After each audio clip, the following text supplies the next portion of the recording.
आज की जो क्लास है, डोंट वरी, ज़्यादा आपको वो नहीं किया जाएगा, यहाँ पे परेशान नहीं करूंगा मैं बहुत ज़्यादा, लाइट ही रखेंगे, don't worry that about that. एक मिनट रुक जाओ।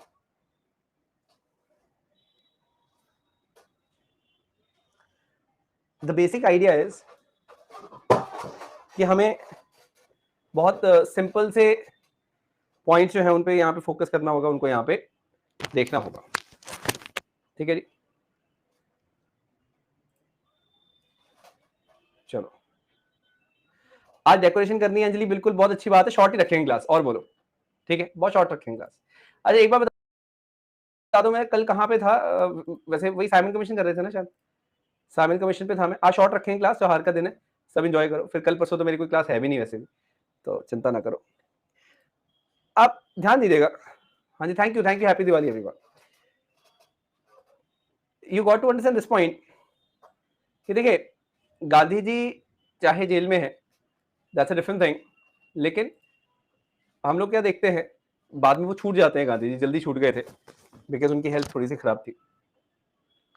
सही प्रॉब्लम है क्लास की, डिस्कस प्लीज, ठीक है। तो साइमन कमीशन जो है उसको अपॉइंट किया जाता है 1927 में। कोई बात नहीं सुनील, 1927 में साइमन कमीशन को अपॉइंट किया गया, बहुत बढ़िया। उस समय ब्रिटेन में कैसे हालात थे ये मैं बताता हूँ आपको। जैसे इनके प्राइम मिनिस्टर थे ये मिस्टर बॉल्डविन, एंड इनका जो सेक्रेटरी ऑफ स्टेट है दैट वाज लॉर्ड बर्किनहेड, ठीक है, चैट पब्लिक मोड पे है। सो लॉर्ड बर्किनहेड सेक्रेटरी स्टेट है, इन लोगों ने इसको भेजा, पर इसमें एक समस्या थी, समस्या बड़ी भारी समस्या। समस्या ये हुई कि इस पूरी ये जो बॉडी है साइमन कमीशन जो है, इसमें we don't even have single person who is Indian. ये एक बहुत भारी समस्या, एक बहुत बड़ी समस्या बनके हमारे सामने उभरी है, ये थोड़ा सा नोटिस करिएगा इस चीज को। It's actually a very big problem कि not a single Indian is there who is in the particular body. तो अब साइमन कमीशन की ये जो प्रॉब्लम है, ये जो समस्या है, जैसे कि मैंने आपको बताया, इंडियंस को भी ये ह्यूमिलिएशन लगी, इंडियन को भी रियलाइज हुआ कि यार हमारे लिए आपने कमीशन तो बना लिया, लेकिन इसके अंदर तो भाई एक भी भारतीय नहीं है। तो अब क्योंकि इसमें एक भी भारतीय नहीं है, this actually is a big problem. ये अपने आप में एक बहुत बड़ी समस्या है जो कि हमें यहाँ पर देखने को मिल रही है, ठीक है जी। हाँ जी, हाँ जी, एनी डाउट? किसी को अगर किसी प्रकार का डाउट है तो आप मुझे यहाँ बता सकते हैं, आई थिंक ईजी होगा। So having said that, Simon commission के खिलाफ सब लोग आए कि भाई कॉन्स्टिट्यूशनल रिफॉर्म्स तो ये कर रहा है लेकिन इस पे भारतीय नहीं है। तो इसके साथ एक जुड़ा हुआ बेटे बहुत important session, Indian national Congress का एक बहुत शानदार सेशन है जिसको हम बोलते हैं मद्रास सेशन ऑफ 1927। कई बार डायरेक्ट क्वेश्चन आता है इस पे। सो आप ये नोटिस करिएगा कि हम किस तरह से इस सेशन को देखते हैं। कौन इसमें प्रेसिडेंट है? प्रेसिडेंट है एम ए अंसारी, ठीक है। पॉइंट क्लियर हुआ कि नहीं हुआ? तो ये पूरा जो एस्पेक्ट है इसको आपको बहुत बढ़िया से अंडरस्टैंड करना है, you have to notice that. M N सारी ने बोल दिया कि भाई गो बैक साइमन का हमने नारा देना है, ये प्रॉपर तरीके से हम लोग करेंगे। अब आप एक चीज और नोटिस करिएगा, उसको कैसे हम लोग और बढ़िया तरीके से अंडरस्टैंड कर सकते हैं, ये बहुत ज्यादा सिंपल है, ठीक है। दैट इज,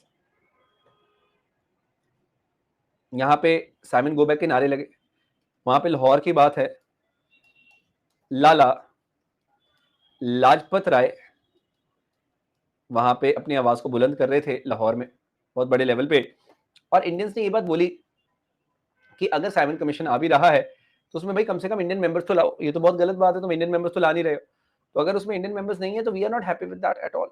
हमें कम से कम उसमें इंडियन मेंबर्स तो चाहिए ही चाहिए, चाहे कुछ भी क्यों ना हो जाए। तो ये आप मान के चलें कि पूरा का पूरा यहाँ पे सिनेरियो है, मतलब this is precisely the entire scenario which we are supposed to be understanding. Very simple point, this is straightforward. तो इसमें I think everybody has got this point clearly. अब एनीवेज लाला लाजपत राय बहुत अच्छा प्रोटेस्ट कर रहे थे, लेकिन नवंबर में ही 1928 में इनकी मृत्यु हो जाती है, लाठीचार्ज हो जाता है। अब लाठीचार्ज किसने करवाया, ये बहुत ध्यान से सुनना जो मैं बताने वाला हूं।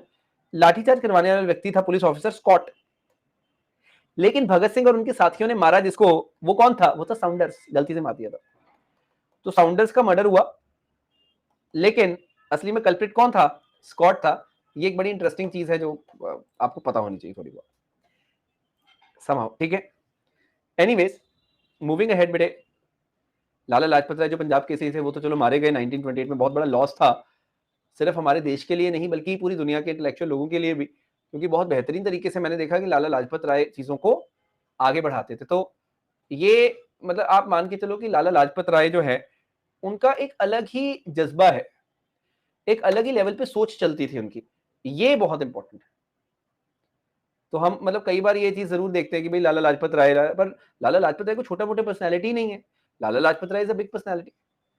तो इस चीज को आप नोटिस अगर आप करें तो I am sure you are bound to have a better level of clarity, ठीक है। समझ आ गया इतना, everyone is able to now comprehend things in the best way possible. हाँ जी, हार्ट अटैक कहते आया था, लेकिन लाठीचार्ज की वजह से आया ना, जो भी आया। तो रीजन क्या होगा बताओ, रीजन तो लाठीचार्ज ही बोलेंगे। मद्रास सेशन तो हो गया ना, मद्रास सेशन गया, दैट्स इट। चलो, अब यहाँ पे जो नेक्स्ट बेसिक सा पॉइंट निकल कर आ रहा है उसके ऊपर थोड़ी सी नजर हम लोग डालेंगे। इंपॉर्टेंस कुछ भी नहीं है, गो बैक साइमन का नारा बस वहां पे डिसाइड किया था, साइमन कमीशन को बाइकआउट किया था, बस ये याद रख लो। साइमन कमीशन को जो बाइकआउट करने की बात है वही वहां पर हुई है, दैट्स इट। चलो शाबाश। अब बर्किनहेड इंडियंस को कहता है कि भाई ठीक है, अगर तुम्हें इतना ही लगता है कि तुम कुछ कर सकते हो तो बनाओ अपना एक कॉन्स्टिट्यूशन रिफॉर्म। तब जाके 1928 में मोतीलाल नेहरू की अगुवाई में एक कमेटी बनी जिसने नेहरू रिपोर्ट बनाई। नेहरू रिपोर्ट में एक ही ट्रिक है, ट्रिक क्या है मैं वो आपको बताता हूँ, ट्रिक है या समस्या कुछ भी बोलो, नेहरू रिपोर्ट में वो यही है कि इसमें ये जो कमेटी की रिपोर्ट है सबको मान्य होनी चाहिए, everybody should be agreeing to this whatever it is saying. ये बहुत ज्यादा इंपॉर्टेंट है। क्यों, भी बात समझ में आई कि नहीं आई? सो व्हेनेवर आई से नेहरू रिपोर्ट, तो आपको ये जरूर पता होना चाहिए कि किस प्रकार से इसको हम लोग देखते हैं। चलो Anjali, I am very happy बेटे, मैं आपकी कोई मदद कर पा रहा हूँ, मैं तो ये कह सकता हूँ, मेरा सौभाग्य। अब नेहरू रिपोर्ट ने बहुत अच्छी रिपोर्ट बनाई, मैं आपको बताना चाहूंगा, just hold on. Nehru report had so many important points. For example, Nehru report बोलता है कि ठीक है, फंडामेंटल राइट्स की बात करता है नेहरू रिपोर्ट। नेहरू रिपोर्ट बात करता है कि जो स्टेट्स फॉर्मेशन हमने करनी है उनको on the basis of language कर लेंगे। व्हाइट वॉज मेड इसीलिए बेटे बना था नेहरू रिपोर्ट, ताकि कॉन्स्टिट्यूशन रिफॉर्म्स है उनको तेजी से किया जा सके। कुल मिला के कॉन्स्टिट्यूशन रिफॉर्म्स को ही बढ़िया रूप से करने की कोशिश थी नेहरू रिपोर्ट, मैं तो ये बात बोलना चाहूंगा। तो इसमें तो आई थिंक मतलब कोई डाउट किसी को नहीं होगा, everybody is very clear about this thing. On top of it मैं एक चीज आपको और यहाँ पे बताना चाहूंगा कि नेहरू रिपोर्ट और क्या कर रही है, दैट्स वेरी इंपॉर्टेंट। इसने बोला कि भाई पुरुष और महिला के इक्वल राइट्स होने चाहिए। इन्होंने बोला कि इंडिया सेकुलर होना चाहिए। इकोनॉमिक पॉलिसी इसमें नहीं आई है रंजिता, वो 1931 में आई। इंडिया कैसा मुल्क बनेगा, एक सेकुलर मुल्क बनेगा या सेकुलर मुल्क होना चाहिए, इस तरह की बातें कर रहे हैं। तो बहुत लॉजिकल बातें कर रहे थे, ठीक है। मतलब वेमेन और मेन के राइट सेम हो, महिलाएं और पुरुष जो हैं इनके सेम राइट्स हो, इस तरह की बातें हो रही हैं। Very very important this is. तो अगर आप मुझसे पूछो तो मतलब it's a very sorted thing, ठीक है।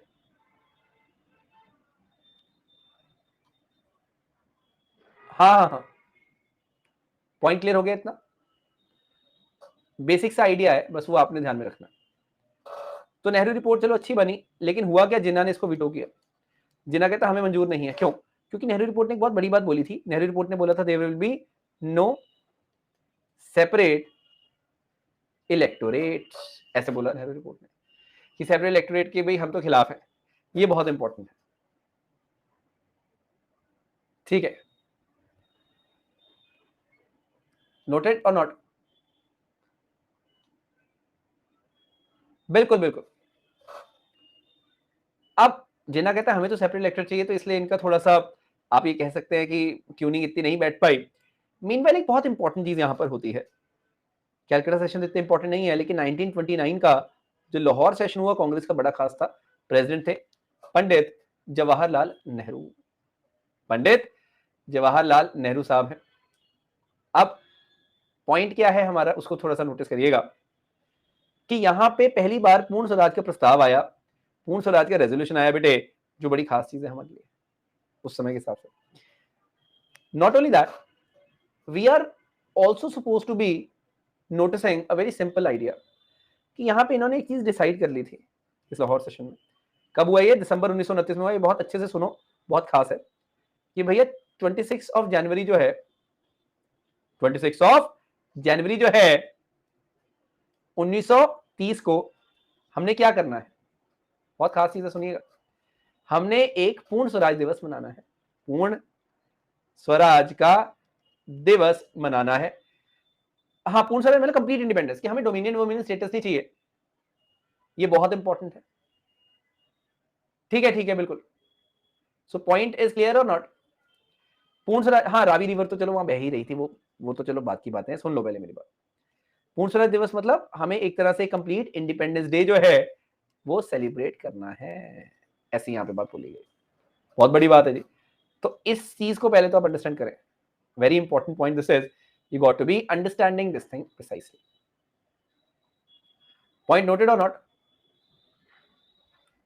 ठीक है। Now having said that, you got to understand कि इंडिपेंडेंस डे मनाना है मतलब मोमेंटम आ चुका था आजादी की लड़ाई में।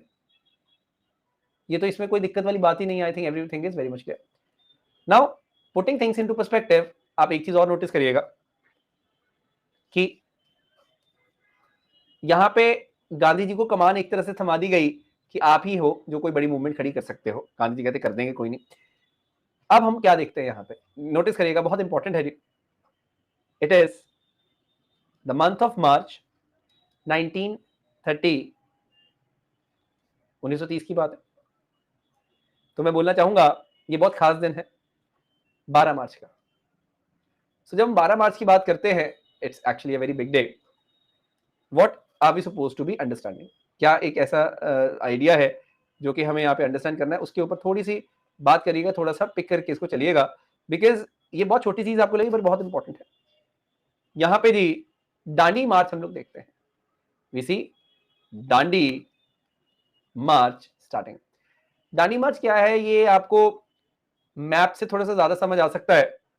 Let me make you understand. ये देखिएगा, साबरमती आश्रम था गांधी जी का, वहां से कहते हैं कि हमने जाना दांडी तक। कब स्टार्ट की यात्रा? 12 मार्च को। कब खत्म हुई? 6 अप्रैल को दांडी पहुंच गए। अब यहाँ पे पहुंच के इतना बड़ा काम क्या किया वो समझो। यहाँ पहुंच के इन्होंने ब्रेक किया, एक लॉ को ब्रेक किया, तोड़ा। किसको? नमक कानून यानी कि सॉल्ट लॉ को। सॉल्ट लॉ को इन्होंने पूर्ण रूप से तोड़ दिया है बेटे, ब्रेक कर दिया है। इस चीज को आप पहले तो नोटिस करिए। समझ आया कि नहीं? Everyone is able to comprehend this thing precise है? तो मेरा मतलब, मेरा कहने का ये आइडिया कि आपको ये बात पता होनी चाहिए। ठीक है, हाँ, वो तो इजी है। अब आप एक चीज याद रखिएगा कि हमें पूरे के पूरे जो एस्पेक्ट्स हैं उनको बहुत जोड़ के देखना है। दांडी मार्च का रीजन है कि देखिए सॉल्ट लॉ को तोड़ना चाहते थे। सॉल्ट एक ऐसी चीज है सब लोग यूज करते हैं, हिंदू मुस्लिम सिख ईसाई, अमीर गरीब सबको यूज करता है। ये बहुत इंपॉर्टेंट है। ठीक है, बहुत बढ़िया। अब आप एक और चीज को नोटिस जरूर करना, वो बहुत बेसिक सी चीज है कि इन्होंने 6 अप्रैल को पहुंचते साल जब सॉल्ट लॉ को तोड़ा। सॉल्ट लॉ है क्या? सॉल्ट लॉ मतलब कि आप अपना कानून नहीं आप अपना नमक नहीं बना सकते। You cannot make your own नमक। ये बड़ी खास चीज है। तो आप ये याद रखिएगा कि आप कभी भी अपना नमक नहीं बना सकते, आपको नमक खरीदना पड़ेगा। चाहे आप कोस्टल एरिया में रहो तब भी नमक बनाना इज नॉट अलाउड। ये बहुत इंपॉर्टेंट है। ठीक है, समझ आ गया इतना? Very basic and very to the point kind of things these are, which practically आपको पता होनी चाहिए। मतलब I feel every time you have to have a clear cut idea on them. Monopoly थी ब्रिटिश की पूर्ण रूप से। उस वक्त वाइसरॉय इरविन होता था। हाँ जी। तो अब हमने क्या चीज ऑब्जर्व की, ये थोड़ा सा हम नोटिस करते हैं। Let's try to notice that thing. Gandhi ji ने इसको तोड़ दिया। गांधी जी ने लॉन्च कर दिया सविनय अवज्ञा आंदोलन यानी कि सिविल डिसोबीडियंस मूवमेंट। अब सीडीएम आखिरकार क्या है, ये हम थोड़ा सा अंडरस्टैंड करते हैं। क्लियर? नाउ व्हेन आई से CDM, तो इसके कुछ मेन फीचर्स हैं, वो क्या है वो मैं पहले आपको बताता हूँ। तो जैसे ही दांडी मार्च में इन्होंने सॉल्ट लॉ तोड़ दिया अप्रैल में, तो उससे लॉन्च हो गई। दांडी मार्च कहाँ हुआ बेटे, मैं आपको बता तो दिया, ठीक है। दांडी मार्च गुजरात में होगा ना, मतलब ये तो आपको पता ही है, साबरमती दांडी, वो मैं मैप दिखाया था ना आपको राहुल, मैप क्लियर है। अब यहाँ नोटिस करिएगा कि कैसे हम लोग पूरा जो एस्पेक्ट है इसको हम पिक कर रहे हैं, वो बहुत ज्यादा जरूरी है। That is of course very much important. We got to understand, salt law को तोड़ा गया है, पहली बात। और सॉल्ट लॉ को कई जगह पे तोड़ा गया है, जैसे केरला, तमिलनाडु, अलग अलग जगह पे। फ्लैग एजिटेशन किया गया, झंडा ऐसे फहराया गया है, वेरी इंपॉर्टेंट दिस थिंग, तो आप ये भी नोटिस करिएगा। हाँ जी, हाँ जी। नॉट ओनली दैट, पूर्ण स्वराज जो है वो एक गोल था जो कि यहां पर देखा गया। बेटे डांडिया नहीं, दांडी मार्च है नीरज, डांडिया अलग होता है। डांडिया तो आई थिंक फोक वो है उसका, वो कल्चर की क्लास में पढ़ेंगे। चलो, अब बॉयकॉट और स्वदेशी की हम कई बार बात करते हैं। We times talk about the boycott and swadeshi, ये तब तो होता ही था हमेशा। इसके साथ नो टैक्स कैंपेन्स बहुत हुई हैं। We have seen no tax campaigns happening, ये थोड़ा सा नोटिस करिएगा। पॉइंट नोटेड और नॉट? कई बार ये बात जरूर आती है नो टैक्स कैंपेन की, so we should be understanding this point. बहुत बढ़िया, क्लियर हो गया इतना? नो टैक्स कैंपेन का आइडिया गांधी जी को कहां से आया? हेनरी डेविड थोरू से आया। नो टैक्स कैंपेन मतलब कि आपको अगर लगता है कि सरकार अच्छी नहीं है तो टैक्स मत दो उनको, सिंपल सी बात। If you think the government is not wise या government is not benefiting you, you just don't pay any tax. This is how we look at it, ये बहुत ज्यादा इंपॉर्टेंट है। एनीवेज, बहुत सारे टैक्स को विथहोल्ड किया गया, वो मैं आपको बताऊंगा। पहले मैं आपको दांडी मार्च के साथ जो और सॉल्ट लॉ तोड़े गए वो सब बता दूं। आज गांधी जी प्रैक्टिकल कराऊंगा, ज्यादा चिंता ना करें। हाँ जी, अच्छा बेटे क्लास में हो अभी आप, कहाँ दिमाग है? हाँ जी सर, महात्मा गांधी इतना कुछ क्यों, ओशन कहाँ से फंड मिलता था? गांधी जी खुद भी अमीर थे, इनके दोस्त भी अमीर थे, टाटा वगैरह सब इनके दोस्त थे। एनीवेज, अब ध्यान दीजिएगा, 13 अप्रैल 1930 की बात है। वी हैव सीन द वेदरन्यम मार्च जो है, दैट इज वेरी स्पेशल। तो अब हमने क्या देखा है? हमने बस एक ही चीज देखी है कि जो वेदरन्यम मार्च हो रही है ये कहाँ हो रही है? तमिलनाडु में हो रही है, that's it. So we are suppose to notice this point. ये बिल्कुल बेसिक सा आइडिया है जो कि हमें पता होना जरूरी है, ठीक है जी? सॉर्टेड? अच्छा मैंने, ठीक है, मैं हाइलाइट्स देख लूंगा, चिंता ना करो। I'll watch the highlights, don't worry. अब आप यहाँ पे एक बेसिक सा पॉइंट नोटिस करना जो मैं आपको बताने वाला हूँ, वेरी बेसिक दिस इज, कि सी राजगोपालचारी क्या कर रहे हैं? तमिलनाडु के अंदर सॉल्ट मार्च कर रहे हैं, वेदरन्य मार्च बोलते हैं उसको। दरसाना मार्च एक है गुजरात में, वहां पे सरोजिनी नायडू बहुत ज्यादा एक्टिव है। तो आपको ये जरूर पता होना चाहिए कि कहाँ पे कौन है जो बेहतरीन तरीके से मार्च कर रहा है, जो बेहतरीन तरीके से एक्टिव है। We have to be knowing this point everyone. और सिंपल है ये, यहाँ तक कि कैलिकट में आप जाएंगे तो आपको पी कृष्ण पिल्ले मिलेंगे, he is very much active over there. So we are just supposed to know that who exactly is active where, कौन है जो वहां पर एक्टिव है, ये हमें थोड़ा सा पता होना जरूरी है, ठीक है जी? क्लियर हो गया? लास्ट स्लाइड बेटे यही है, सरोजिनी नायडू, ठीक है, ठीक है। So very practical points these are, but थोड़ा सा आपको एक आइडिया होना चाहिए। सॉर्टेड। अब ना सिर्फ ये, मैं आपको बताना चाहता हूँ कि अलग अलग लेवल पे बहुत सारी चीजें हुई हैं। जैसे अगर आप पेशावर की बात करो, पेशावर के अंदर we had a person known as Khan Abdul Gaffar Khan, ठीक है सर। कैलिकट तो उस वक्त त्रावणकोर प्रिंसली स्टेट जरूर है, लेकिन ब्रिटिश का इंटरफेरेंस बहुत ज्यादा था। ब्रिटिश ही वहां पे लोगों को एक्सप्लॉइट करते थे वो लोग। तो ये आपको पता होना जरूरी है, मतलब आइडिया आपको एक बेसिक लेवल पे होना बहुत ज्यादा जरूरी है। That is what I intend to tell you. Sorted है जी? फ्रंटियर गांधी इन्हीं को बोलते हैं हम लोग, क्योंकि ये फ्रंटियर एरिया में रहते थे। पेशावर जो है उसको क्या बोलते हैं? उसको हम लोग फ्रंटियर एरिया बोलते हैं, simply we call Peshawar as frontier area. तो ये थोड़ा सा आप नोटिस करिएगा। क्लियर? बेसिक है सारे के सारे points, there all the very basic points over that. Badshah Khan, बच्चा खान इन्हीं का नाम है। ये खास क्यों है? 1987 में हमने इनको भारत रत्न दिया इंडिया ने, चाहे पाकिस्तानी बन गए थे बाद में क्योंकि पार्टीशन हो गया था। तो कितनी बड़ी बात है कि देखो इनको भारत रत्न से सम्मानित किया गया।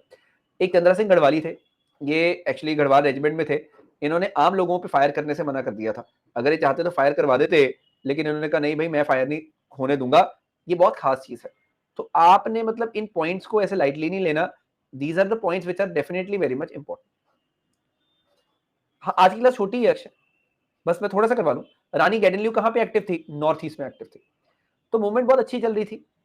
हमने देखा जगह जगह पे नो टैक्स कैंपेन्स होने लगी। जैसे लोगों ने बोला कि हम टैक्स नहीं देंगे, चौकीदारी टैक्स देने से मना कर दिया। शालीन से सारी स्लाइड्स मिल जाएंगी आपको, चिंता ना करो। तो बिहार के अंदर चौकीदारी एक टैक्स होता था, वो नहीं दिया।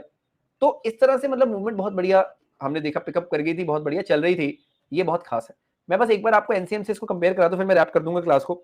जैसे एनसीएम देख लो, नॉन कॉपरेशन मूवमेंट में क्या देखते हो आप? 1920 से 22 के बीच में हुई थी। सीडीएम क्या हुई है? 1930-31 के बीच में हुई है। फाइन। अच्छा, नॉन कोऑपरेटिंग के बारे में है NCM. CDM is about paralysing the administration. NCM में बहुत मुस्लिम पार्टिसिपेशन थी, इसमें कम मुस्लिम पार्टिसिपेशन है। इसमें रूल्स एंड लॉज ब्रेक कर रहे हैं, उसमें रूल्स एंड लॉ ब्रेक नहीं किए थे। उसमें Swaraj was the main M, इसमें पूर्ण Swaraj was the main M. इसमें नो टैक्स कैंपेन भी थी, फ्लैग एजिटेशन भी था, सॉल्ट लॉ तोड़ना भी था, जो कि एनसीएम में नहीं था। तो ये बड़ी मूवमेंट थी, काफी बड़ी मूवमेंट थी एज कम्पेयर टू एनसीएम ही आप बोल सकते हैं। अब वो गांधी विन ट्रैक में आपको करवा दूंगा आने वाली क्लास में, चिंता ना करो, अभी इतना ही कर लो आप कि मैंने तभी कंपैरिजन करा दिया ताकि आपको पता चल जाए एनसीएम को रोका गया कैसे, एनसीएम को किस प्रकार से रोका गया, ये बताइए जरा। Very simple point. हाँ, वही मैं आपको बता रहा हूँ, मतलब it's a very basic scenario.